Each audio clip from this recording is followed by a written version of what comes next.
Well, hello there! And it's that time once again.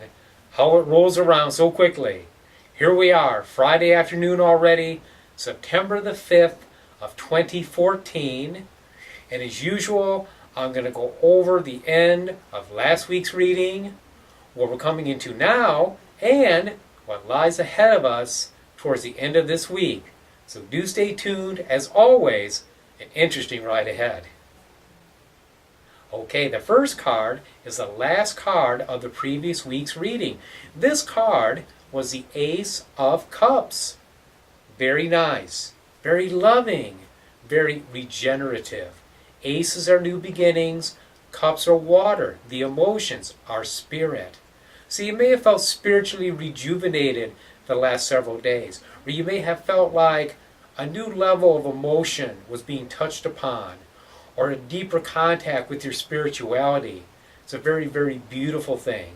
And of course, having a 3-day or 4-day Labor Day weekend, this past week, that might have helped too, give you that sense of regeneration and revitalization.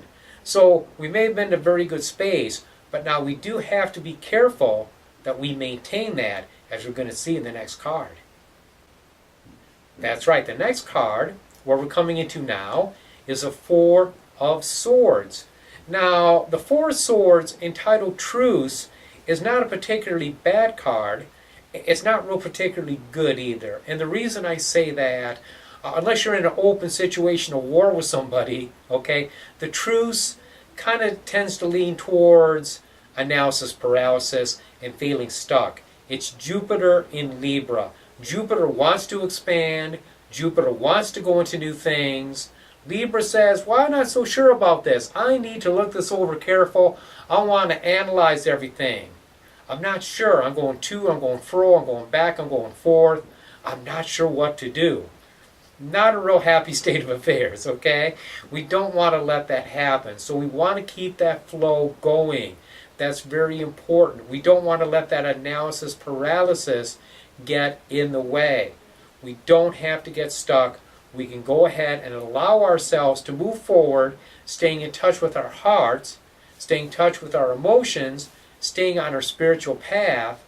And if we do that, we avoid the energy of the next card.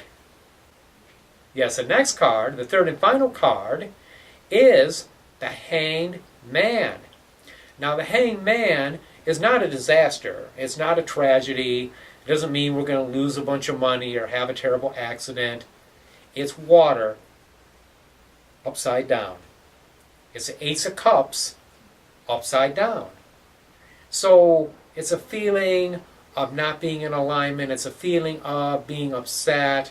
It can also be sacrifice. It can be martyring ourselves for a cause. But again, that's not a real positive attribution. Okay, so what we want to do again is stay in touch with our feelings, with our emotions. Let that stuff flow. I pulled another card to see what the antidote was to this one. And I just went and pulled a card right off the top of the deck. And the next card fit perfectly. The Princess of Cups. This is letting the emotions flow. This is sharing, not bottling up, not getting stuck in negativity, but allowing ourselves to flow with our lives, to move forward, and just that sense of expansion. So if we focus again upon our heart space, upon our spirituality, sharing that in a loving way with others, everything is going to work itself out just fine. So there you go. The blog blazed. You blazed with it. I appreciate you hanging in there. I really do. Appreciate your support. And until I see you next week, many, many blessings.